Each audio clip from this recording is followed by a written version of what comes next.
Psicología revolucionaria. Samael Aun Weor. Capítulo 30. El centro de gravedad permanente. No existiendo una verdadera individualidad, resulta imposible que haya continuidad de propósitos. Si no existe el individuo psicológico, si en cada uno de nosotros viven muchas personas, si no hay sujeto responsable, sería absurdo exigirle a alguien continuidad de propósitos. Bien sabemos que dentro de una persona viven muchas personas. Entonces el sentido pleno de la responsabilidad no existe realmente en nosotros. Lo que un yo determinado afirma en un instante dado no puede revestir ninguna seriedad debido al hecho concreto de que cualquier otro yo puede afirmar exactamente lo contrario en cualquier otro momento.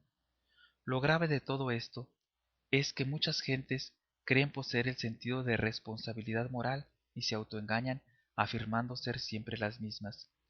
Personas hay que en cualquier instante de su existencia vienen a los estudios gnósticos, resplandecen con la fuerza del anhelo, se entusiasman con el trabajo esotérico y hasta juran consagrar la totalidad de su existencia a estas cuestiones. Incuestionablemente, todos los hermanos de nuestro movimiento llegan hasta admirar a un entusiasta así. Uno no puede menos que sentir gran alegría al escuchar personas de esta clase, tan devotas y definitivamente sinceras. Sin embargo, el idilio no dura mucho tiempo. Cualquier día, debido a tal o cual motivo justo o injusto, sencillo o complicado, la persona se retira de la gnosis, entonces abandona el trabajo, y para enderezar el entuerto, o tratando de justificarse a sí misma, se afilia a cualquier otra organización mística y piensa que ahora va mejor. Todo este ir y venir, todo este cambiar incesante de escuelas, sectas, religiones, se debe a la multiplicidad de yoes que en nuestro interior luchan entre sí por su propia supremacía. Como quiera que cada yo posee su propio criterio, su propia mente, sus propias ideas, es apenas normal este cambio de pareceres, este mariposear constante de organización, de ideal en ideal, etc. El sujeto en sí no es más que una máquina que tan pronto sirve de vehículo a un yo como a otro. Algunos yoes místicos se autoengañan. Después de abandonar tal o cual secta resuelven creerse dioses, brillan como luces fatuas y por último desaparecen. Personas hay que por un momento se asoman al trabajo esotérico y luego, en el instante en que otro yo interviene, abandonan definitivamente sus estudios y se dejan tragar por la vida. Obviamente, si uno no lucha contra la vida, ésta se lo devora, y son raros los aspirantes que de verdad no se dejan tragar por la vida. Existiendo dentro de nosotros toda una multiplicidad de yoes, el centro de gravedad permanente no puede existir. Es apenas normal que no todos los sujetos se autorrealicen íntimamente. Bien sabemos que la autorrealización íntima del ser exige continuidad de propósitos, y como quiera que es muy difícil encontrar a alguien que tenga un centro de gravedad permanente, entonces no es extraño que sea muy rara la persona que llegue a la autorrealización interior profunda. Lo normal es que alguien se entusiasme por el trabajo esotérico y que luego lo abandone. Lo extraño es que alguien no abandone el trabajo y llegue a la meta.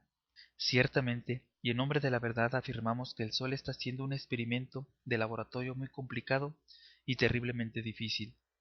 Dentro del animal intelectual equivocadamente llamado hombre, existen gérmenes que convenientemente desarrollados pueden convertirse en hombres solares. Sin embargo, no está de más aclarar que no es seguro que esos gérmenes se desarrollen. Lo normal es que se degeneren y pierden lamentablemente. En todo caso, los citados gérmenes que han de convertirnos en hombres solares necesitan de un ambiente adecuado, pues bien sabido es que la semilla, en un medio estéril, no germina, se pierde. Para que la semilla real del hombre depositada en nuestras glándulas sexuales pueda germinar, se necesita continuidad de propósitos y cuerpo físico normal. Si los científicos continúan haciendo ensayos con las glándulas de secreción interna, cualquier posibilidad de desarrollo de los mencionados gérmenes podrá perderse. Aunque parezca increíble, las hormigas pasaron ya por un proceso similar en un remoto pasado arcaico de nuestro planeta Tierra. Uno se llena de asombro al contemplar la perfección de un palacio de hormigas. No hay duda de que el orden establecido en cualquier hormiguero es formidable. Aquellos iniciados que han despertado conciencia saben por experiencia mística directa que las hormigas en tiempos que ni remotamente sospechan los historiadores más grandes del mundo, fueron una raza humana que creó una poderosa civilización socialista.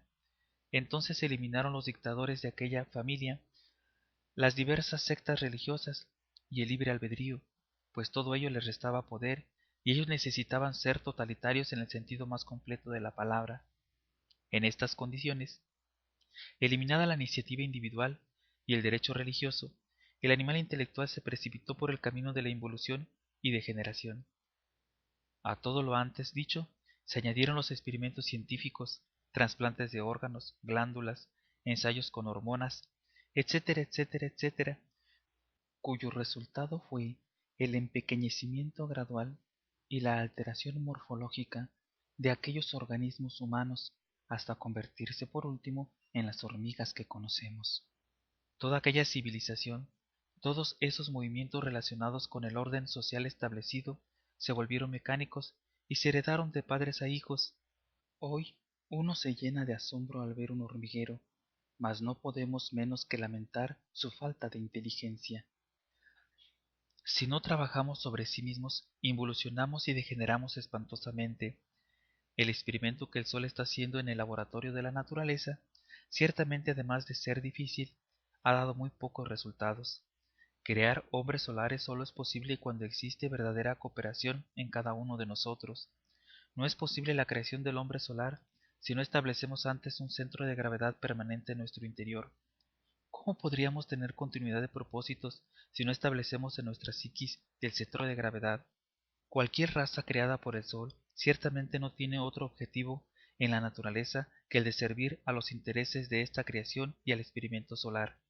Si el Sol fracasa en su experimento, pierde todo interés por una raza así, y ésta de hecho queda condenada a la destrucción y a la involución. Cada una de las razas que han existido sobre la faz de la Tierra ha servido para el experimento solar. De cada raza ha logrado el Sol algunos triunfos, cosechando pequeños grupos de hombres solares. Cuando una raza ha dado sus frutos, desaparece de forma progresiva o perece violentamente mediante grandes catástrofes. La creación de hombres solares es posible cuando uno lucha por independizarse de las fuerzas lunares. No hay duda de que todos estos yoes que llevamos en nuestra psiquis son de tipo exclusivamente lunar. En modo alguno sería imposible liberarnos de la fuerza lunar si no estableciéramos previamente en nosotros un centro de gravedad permanente. ¿Cómo podríamos disolver la totalidad del yo pluralizado si no tenemos continuidad de propósitos? ¿De qué manera podríamos tener continuidad de propósitos sin haber establecido previamente en nuestra psiquis un centro de gravedad permanente? Como quiera que la raza actual, en vez de independizarse de la influencia lunar, ha perdido todo interés por la inteligencia solar, incuestionablemente se ha condenado a sí misma hacia la involución y degeneración. No es posible que el hombre verdadero surja mediante la mecánica evolutiva. Bien sabemos que la evolución y su hermana gemela, la involución, son tan solo dos leyes que constituyen el eje mecánico de toda la naturaleza. Se evoluciona hasta cierto punto perfectamente definido y luego viene el proceso involutivo.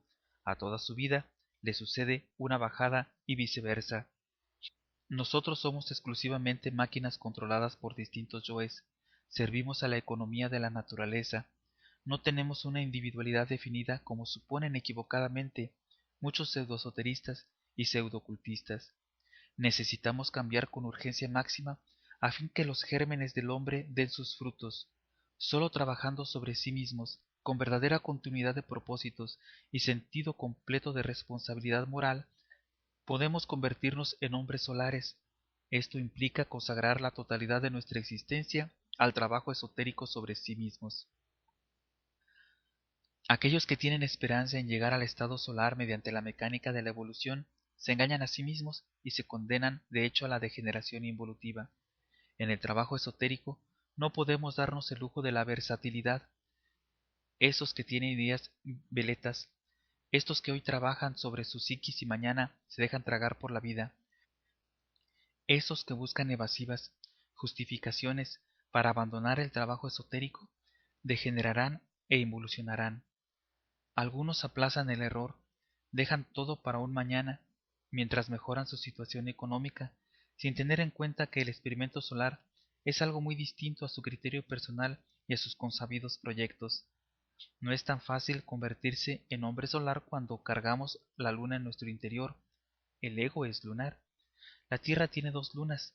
La segunda de esta es llamada Lilith y se halla un poco más distante que la luna blanca. Los astrónomos suelen ver a Lilith como una lenteja, pues es de muy poco tamaño. Esa es la luna negra. Las fuerzas más siniestras del ego llegan a la Tierra desde Lilith y producen resultados psicológicos infrahumanos y bestiales. Los crímenes de la prensa roja, asesinatos más monstruosos de la historia, los delitos más insospechados, etcétera, etcétera, etcétera, se deben a las ondas vibratorias de Lilith. La doble influencia lunar representada en el ser humano mediante el ego que carga en su interior hace de nosotros un verdadero fracaso. Si no vemos la urgencia de entregar la totalidad de nuestra existencia al trabajo sobre sí mismos, con el propósito de liberarnos de la doble fuerza lunar, terminaremos tragados por la luna, involucionando, degenerando cada vez más y más dentro de ciertos estados que bien podríamos calificar de inconscientes e infraconscientes. Lo grave de todo esto es que no poseemos la verdadera individualidad. Si tuviéramos un centro de gravedad permanente, trabajaríamos de verdad seriamente hasta lograr el estado solar. Hay tantas disculpas en estas cuestiones, hay tantas evasivas, existen tantas atracciones fascinantes, que de hecho suele hacerse casi imposible comprender por tal motivo la urgencia del trabajo esotérico. Sin embargo, el pequeño margen que tenemos de libre albedrío y la enseñanza gnóstica orientada hacia el trabajo práctico podrían servirnos de basamento para nuestros nobles propósitos relacionados con el experimento solar. La mente veleta no entiende lo que aquí estamos diciendo, lee este capítulo y posteriormente lo olvida. Viene después otro libro y otro, y al final concluimos afiliándonos a cualquier institución que nos venda pasaporte para el cielo, que nos hable en forma más optimista, que nos asegure comodidades en el más allá. Así son las gentes, meras marionetas controladas por hilos invisibles, muñecos mecánicos con ideas veletas y sin continuidad de propósitos.